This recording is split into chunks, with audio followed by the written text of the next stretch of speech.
안녕하세요. 밤이 되면 열리는 서점. 저는 서점지기 프첼라입니다. 오늘은 제가 책을 읽고 유튜브를 만들게 되기까지 과정과 느낀 것들을 한번 정리해 보려고 합니다.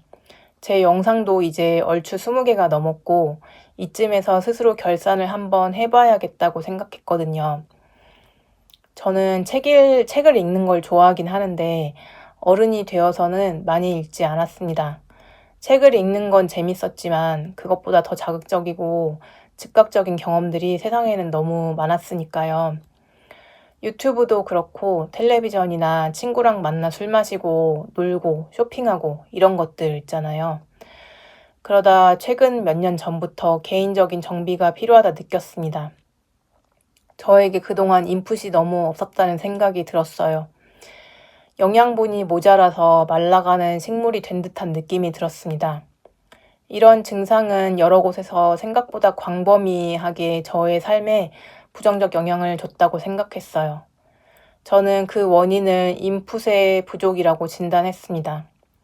살다 보면 본인의 문제를 스스로 진단하고 평가해서 그대로 살지 아니면 뭔가 해결책을 제시해서 바꿔보든지 이렇게 해야 하는데 개인적인 문제를 전문가를 통해 해결할 수도 있고 누군가는 취미 등으로 승화할 수도 있고 여러 가지 방법이 있겠지만 저는 일단 책을 읽어보면서 해결해 보기로 했습니다.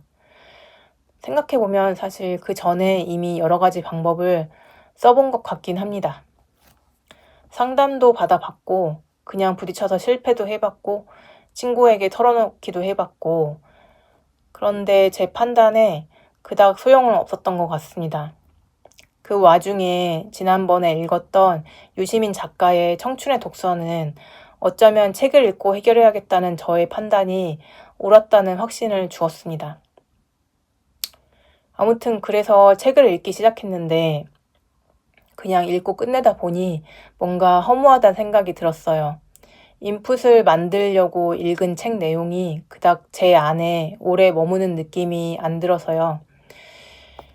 안 읽는 것보다는 좋았지만 밑 빠진 독에 물 붓는 느낌이 들었습니다. 그냥 독만 좀 적신다는 느낌. 저는 빨리 독을 채우고 싶었는데 말이죠. 학생 때는 시험도 보고 점수로 친구들이랑 경쟁도 하면서 공부한 것들이 어쩔 수 없이라도 기억에 남는 부분이 있었는데 어른이 되니 모든 게 나의 자율이지만 모든 게 내 책임이 되니까 읽었던 책이 기억에 안 나와도 그건 그냥 할 수 없는 거고 시간을 보낸 나의 책임이 되었습니다. 어른이 되면 무섭고도 좋은 게 이런 부분이에요. 어릴 때는 친구들과의 경쟁이 참 끔찍했는데 어른이 돼서 차라리 그때가 좋았다고 생각하게 될 줄은 학생 때는 정말 몰랐습니다. 아무튼 그러다 그동안 이것저것 끄적거리던 블로그에 책을 읽은 기록을 남겨야겠다고 생각했어요. 지금의 블로그와는 다른 블로그입니다. 모든 경험은 반복 학습을 하고 기록을 할수록 나만의 값진 데이터가 된다는 걸 이제서야 깨달았습니다. 이제라도 알게 된 게 너무 다행이라고 생각하고 있어요. 얼마 전에는 예전 학교 선배들과 책 읽고 세미나를 하기도 했었는데 얼마 후에는 그것도 흐지부지 되었습니다. 다들 바쁠 시기이니까요. 아무튼 저는 세미나가 참 좋았습니다. 선배들은 글을 읽고 발제를 한다고 표현을 하면서 독후감 비슷한 것들을 썼는데 발제라는 게 어떤 주제로 책에 대한 것들을 정리하는 건데 사실 한 가지 일관된 관점으로 주제를 잡아서 뭔가를 바라보는 그것도 좋지만 그냥 자기가 느낀 것들을 대강이라도 적어보는 게 저는 참 필요하고 본인에게 값진 일이라는 생각이 들었습니다.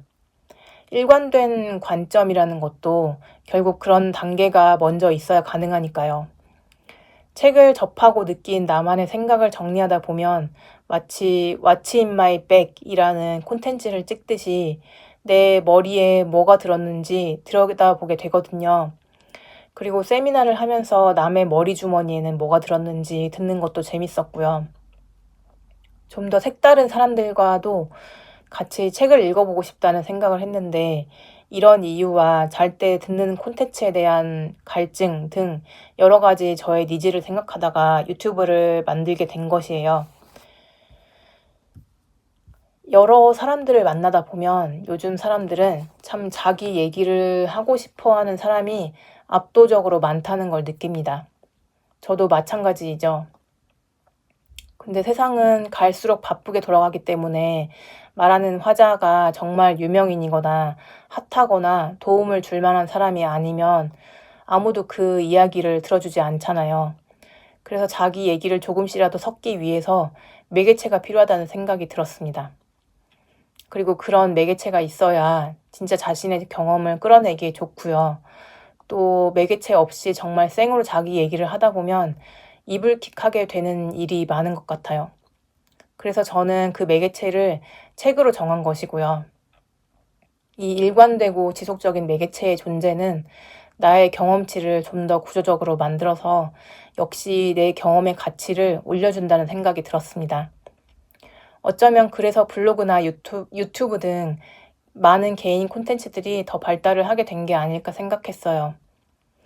그리고 친구 관계나 지인 관계 등에서 이런 매개체를 통해 대화를 한다면 그 관계를 훨씬 긍정적으로 발전시켜주는 것 같다고 느꼈습니다. 개인적인 얘기지만 그래서 저는 오랫동안 매개체 없이 본인 얘기만 서로 해왔던 친구들과 관계 조절을 하고 있어요. 관계를 끊는 게 아니라 관계를 재정립하기 위해 시간을 갖기로 했죠. 저를 비롯한 친구들은 상당히 예민하고 심하게 배려하고 자기 검열이 심한 사람들이라 그동안 매개체 없이 했던 본인들에 대한 이야기들은 사실 그렇게 관계에 긍정적으로 작용한 것 같지가 않았습니다. 아무튼 요즘 관계 정리가 유행이던데 저는 그런 느낌으로 정리한 건 아니지만 저의 방식대로 관계를 재정립해보기로 했어요. 살면서 이런 걸 처음 해봤는데 머릿속이 깨끗해졌습니다. 진작에 이렇게 살았어야 했다는 생각이 들었어요. 자기 검열이 심한 저와 우리 친구들은 그날 수다 떤 내용들을 자기 검열하고 이불킥하고 또 수다 떨고 또 자기 검열하고 이불킥하고 이렇게 제 살 깎아먹기 경쟁을 하고 있었으니까요. 그걸 서로를 위해 멈춰야겠다는 생각이 들었습니다. 그러다 양자역학 책을 읽으면서 과학자들도 함께 연구하는 동료가 있듯이 저도 함께 책 읽고 나누는 사람이 있었으면 했습니다. 사실 저는 예전 학교 다닐 때 다 같이 집중 상태에 빠져서 사각사각 필기를 하던 그 순간을 너무 재현하고 싶었어요. 저는 그런 관계를 찾을 수 있을까요? 못 찾아도 어쩔 수 없다는 생각도 합니다. 책을 읽으면서 저는 스스로에게 다중인격적인 부분이 있음을 느꼈어요. 저의 모습에 대해 알게 해주는 경험은 몇 가지가 있는데 그 중에 어쩌면 가장 쉽고 가성비 있는 방법이 책을 읽는 것이라는 생각을 했습니다. 저는 가끔 책 내용에 빠져서 책에서 봤던 내용을 통해 여러 가지 가설을 세우고 그걸 현실에 적용하곤 합니다. 대단한 건 아니고요. 예를 들면 우주 전체의 모습은 마트리오시카 인형처럼 작은 세상과 큰 세상이 반복되는 구조가 아닐까라고 생각을 했다가 그럼 우리 은하는 태양계와 같은 원자로 구성된 분자인 건가? 이건 좀 안 맞는데 뭐 이런 식으로 깨닫는 식이에요. 요즘 말로는 그냥 과몰입 정도라고 할 수 있겠네요.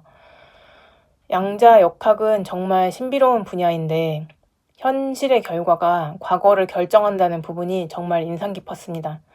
저는 이걸 요즘 제 인생에 적용해 보기로 했습니다. 지금 내 인생이 결과적으로 행복하고 잘 풀렸다고 생각하면 과거에 나의 쓸데없다고 생각했던 경험이나 기억들도 지금 인생에 대한 나의 판단에 맞춰서 나에게 도움이 되는 그룹 쪽으로 쭉 그룹핑이 되지 않을까 하는 기대가 생겼어요.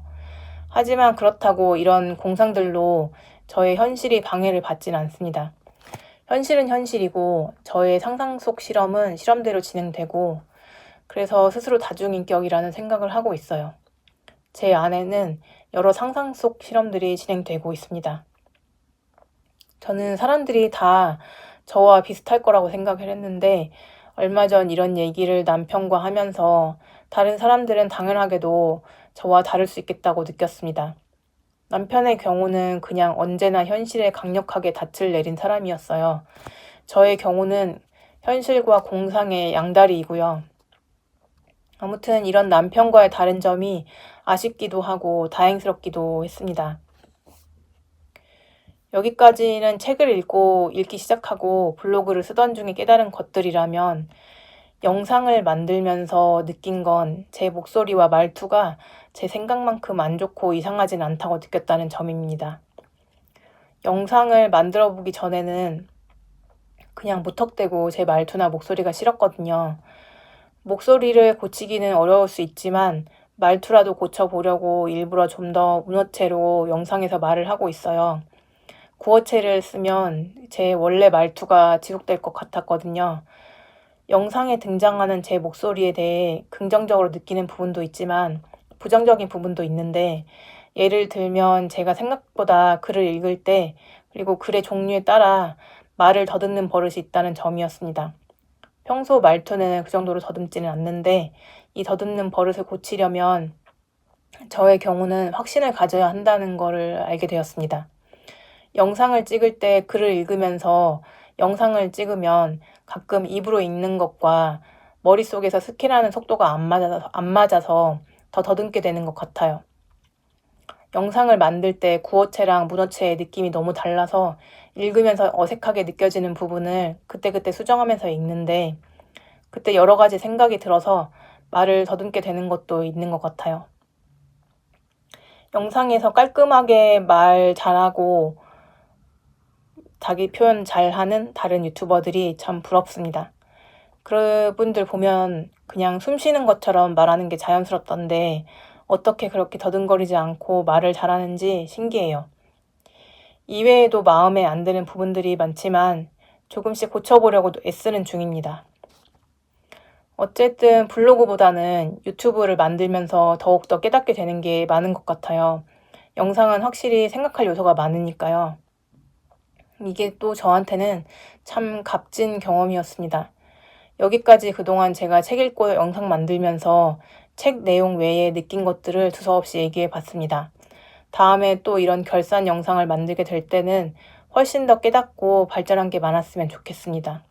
그리고 제가 영상을 만들면서 한 가지 고민을 하고 있는데 저는 자려고 틀었던 영상이 너무 화려하거나 궁금증을 유발하면 눈을 떠서 보고 싶어서 오히려 잠을 깨게 되는 효과가 있는 것 같더라고요. 그래서 라디오처럼 얘기만으로도 좋은 심계 영상 같은 걸 찾고 있는데 그런 점에서 제 영상도 좀 더 볼거리를 생각해야 할지 아니면 듣는 것으로 충실하게 가야 할지 고민을 하고 있습니다. 아직 제 영상은 볼거리나 듣는 것 둘 다 충분하진 않아서 심각한 고민은 아직은 안 되긴 합니다만 저는 애초부터 영상을 자기 전 듣는 영상으로 생각해서 여기에 대해서는 계속 고민을 할 것 같아요. 혹시 의견 있으시면 들려주셔도 좋겠습니다. 여기까지 책 읽고 영상 만들면서 느낀 것들 얘기 드려봤습니다. 그럼 밤이 되면 열리는 서점 방문해 주셔서 감사합니다. 다들 좋은 꿈 꾸세요.